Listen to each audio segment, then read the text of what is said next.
कहानी की शुरुआत होती है एक साइंटिस्ट से जो कोई एक्सपेरिमेंट कर रहा था। कुछ देर बाद उसने एक अजीब सा कीड़ा अपने शरीर में डाल दिया और अचानक ही उसकी आंखें नीली हो गई। इसके बाद हम लैंग जुन नाम के एक डिलीवरी वाले को देखते हैं जो रात को सामान पहुंचाने जा रहा था। तभी उसने खबर सुनी कि यांग नाम की एक खिलाड़ी अचानक लापता हो गई है। इस महीने पूरे 5 लोग ऐसे ही शहर से गायब हो गए थे। तभी लैंग जुन को अपने अंकल जोंग का फोन आया और उन्होंने लैंग जुन को उसके जन्मदिन की बधाई दी। फिर उन्होंने बताया कि उन्होंने लैंग जुन के घर के बाहर उसके लिए केक भिजवाया है। पर कुछ ही समय बाद लैंग जुन को रास्ते में उल्टा हुआ ट्रक दिखाई दिया।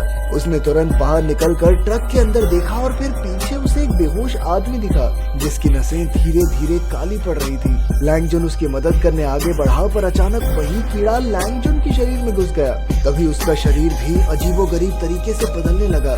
उसी पल सान्यू नाम की एक खुफिया ऑर्गेनाइजेशन के सिपाही वहां पहुंच गए। उनकी लीडर एक लड़की थी और उन्होंने फौजियों को लैंग जुन को पकड़ने का हुक्म दिया। और तभी लैंग जुन एक बहुत बड़े भेड़िए में बदल गया और उसने फौजियों पर हमला कर दिया। फौजियों ने धुआंधार गोलियां चलाई पर लैंग जुन पर कोई असर नहीं हुआ। आखिरकार सभी फौजियों को मारकर वो कैप्टन की ओर बढ़ा। तभी कैप्टन ने उस पर एक हरी गोली चला दी और लैंग जुन थोड़ा हल्का पड़ गया। फिर वो मौका देखकर समुद्र की ओर भाग निकला।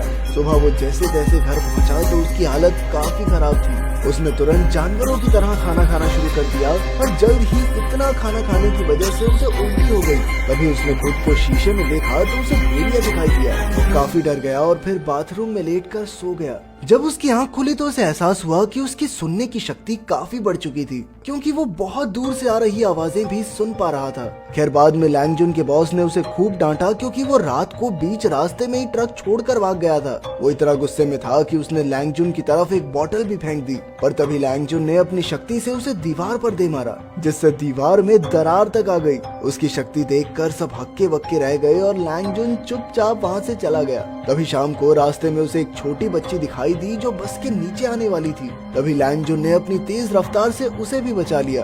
उसे देखकर लैंग जुन को अपना बचपन याद आ गया। बचपन में कई लड़के उसे परेशान करते थे और तब उसकी दोस्त चाओ उसे बचाती थी। तो लैंग जुन ने चाओ से मिलने का फैसला किया जो एक बॉक्सर बन चुकी थी। जब लैंग जुन वहाँ पहुँचा तो चाओ मैच लड़ रही थी। चाओ बेहतरीन खिलाड़ी थी और उसने चुटकियों में अपनी ओपोनेंट को हरा दिया। पर तभी उसके ओपोनेंट ने उसे पीछे से धक्का दे दिया लेकिन लैंग जुन ने दौड़कर चाओ को नीचे गिरने से बचा लिया। ये सब देखकर वहाँ के मालिक के बेटे वू नेग ने लैंग जुन को मुकाबले के लिए ललकारा। लैंग जुन भी राजी हो गया पर उसे बॉक्सिंग आती नहीं थी इसीलिए एक ही पंच में बेहोश हो गया।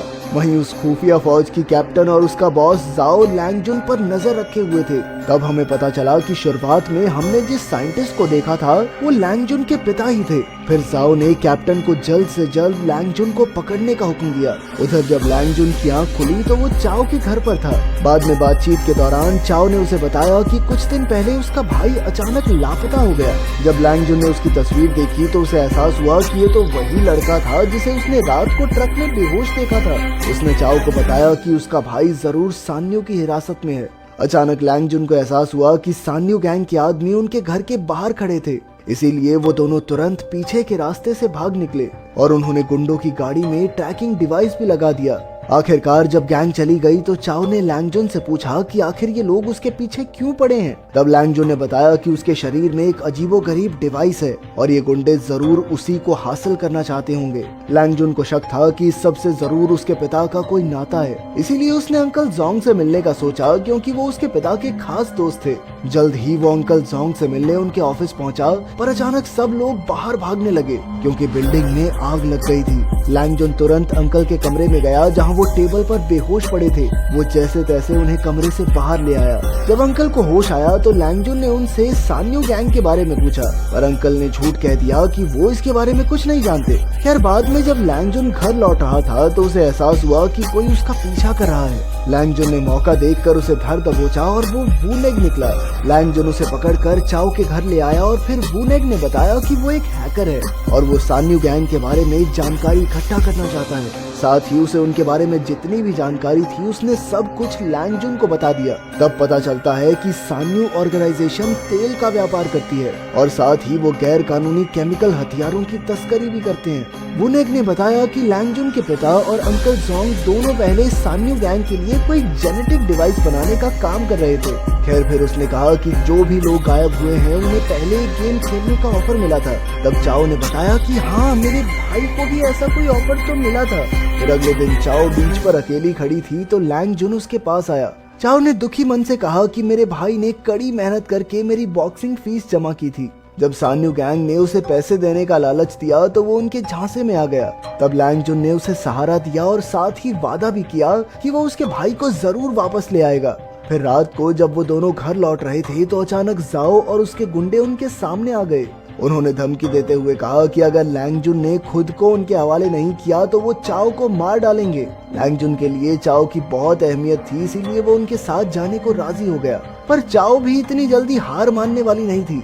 वो तेजी से उनकी गाड़ियों का पीछा करने लगी और जल्द ही लैंगजुन की गाड़ी के पास आ गई। फिर उसने अपनी बॉक्सिंग की टेक्निक से सभी गार्ड्स के छक्के छुड़ा दिए और अपने दोस्त को लेकर वहां से भाग निकली। इसके बाद वो दोनों अंकल जोंग की लैब में पहुंचे और उन्हें सब कुछ सच बताने को कहा। आखिरकार अंकल जोंग ने कहा कि कई साल पहले वो और लैंगजुन के पिता सान्यू गैंग के लिए काम करते थे। उन्होंने अपनी रिसर्च के दौरान खूंखार जानवरों से वो जीन्स निकाले जो इंसानों के शरीर में डाले जा सकते थे और उन्हें पैलेसाई का नाम दिया। पैलेसाई ऐसे जीन्स का मिश्रण था जिसे किसी भी इंसान के शरीर में डालो तो उसका हर एक रोग ठीक हो सकता था। और जब लैंगजुन की मां की मौत हो गई तो उसके पिता को इतना गहरा सदमा लगा कि उन्होंने काम करना ही बंद कर दिया। लेकिन ये बात सान्यू गैंग को पसंद नहीं आई और उन्होंने लैंगजुन के पिता को लैब में जबरदस्ती बंद कर दिया। एक रात बदकिस्मती से लैब में आग लग गई और वहीं लैंगजुन के पिता जलकर मर गए। ये सुनकर लैंगजुन का खून खौल उठा और उसने उनकी मौत का बदला लेने की ठान ली। अंकल जोंग ने उसे रोकने की कोशिश की क्योंकि सान्यू गैंग के आदमी बहुत ताकतवर थे। उसी पल वहाँ सान्यू गैंग आ पहुंची और अचानक उन्होंने अंकल जोंग को गोली से मार डाला। ये देखकर लैंगजुन का रोम रोम जल उठा और वो एक भयानक भेड़िए में बदल गया। फिर वो एक एक करके सभी गुंडों को पीटने लगा, पर तभी कैप्टन ने उस पर एक खास गोली चला दी जिससे लैंगजुन वापस इंसान बन गया। मगर इससे पहले कि कैप्टन लैंगजुन को गिरफ्तार करती, चाओ ने लैंगजुन को खिड़की से धक्का दे दिया और खुद गुंडों का सामना करने लगी।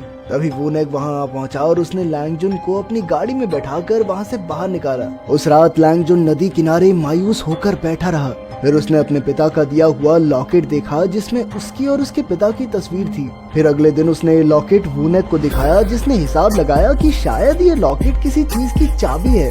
काफी छानबीन करने के बाद वुनेक ने देखा कि लॉकेट पर बना निशान एक खुफिया जगह का निशान था। अब जल्द से जल्द वो दोनों नक्शे के सहारे एक जगह पर आ पहुंचे।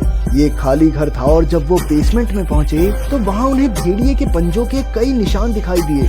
थोड़ी छानबीन करने पर लैंगजुन को एक अलमारी में सूटकेस मिला। उसने अपने लॉकेट को चाबी की तरह इस्तेमाल किया और अचानक वो ताला खुल भी गया। उसके अंदर लैंगजुन को एक टेप रिकॉर्डर मिला। जब लैंगजुन ने टेप चलाई तो उसे अपने पिता की आवाज सुनाई दी। उसके पिता ने कहा कि वो लैंगजुन की मां की बीमारी ठीक करने के लिए एक खास ड्रग बना रहे हैं, पर इससे पहले कि वो सही ड्रग बनाकर लैंगजुन की मां को देते, वो अपनी बीमारी के कारण चल बसी। इसके बाद सान्यू गैंग ने उनसे वो ड्रग छीन लिया। वो लोग उसे एक खतरनाक हथियार की तरह इस्तेमाल करने लगे जिससे कि कई लोगों की जान भी चली गई। लैंगजुन के पिता ने कंपनी के गैर कानूनी काम रोकने की बहुत कोशिश की पर वो नाकामयाब रहे। खैर अंत में उन्होंने लैंगजुन को अपना अधूरा काम पूरा करने का मिशन दिया। उधर जाओ के गुंडे अंकल जोंग की लैब की तलाशी ले रहे थे कि उन्हें वही ड्रग मिल गया जो लैंगजुन के पिता ने बनाया था। जब जाओ उसे देख रहा था तो अचानक किसी ने उस पर हमला करके उसे मार डाला।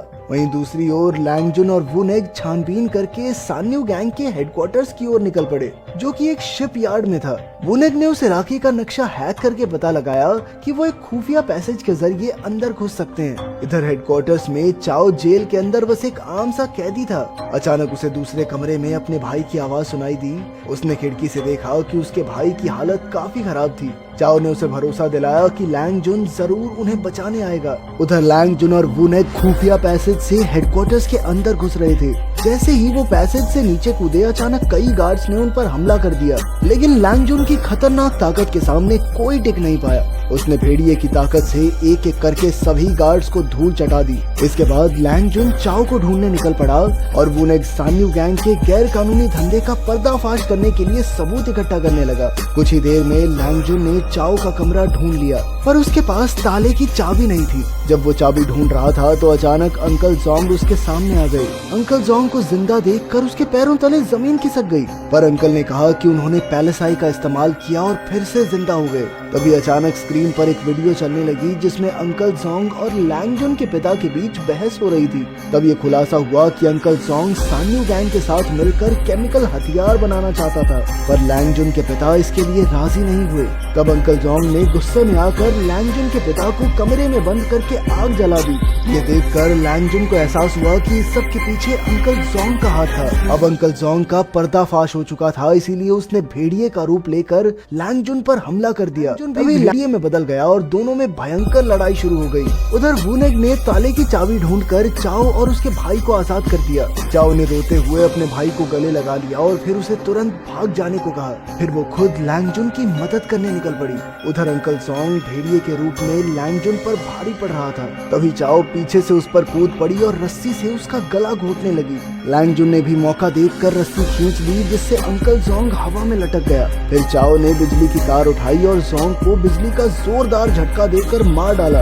अंत में हम लैंग जुन को वॉर ऑफ वेयरवुल्फ नाम की किताब पढ़ते हुए देखते हैं। तभी टीवी पर खबर आई कि सभी लापता लोग मिल गए और सान्यू गैंग के गैर कानूनी कामों का पर्दाफाश हो गया। अगर वीडियो पसंद आई तो लाइक कर देना, चैनल को सब्सक्राइब कर देना। मिलते हैं अगली वीडियो में।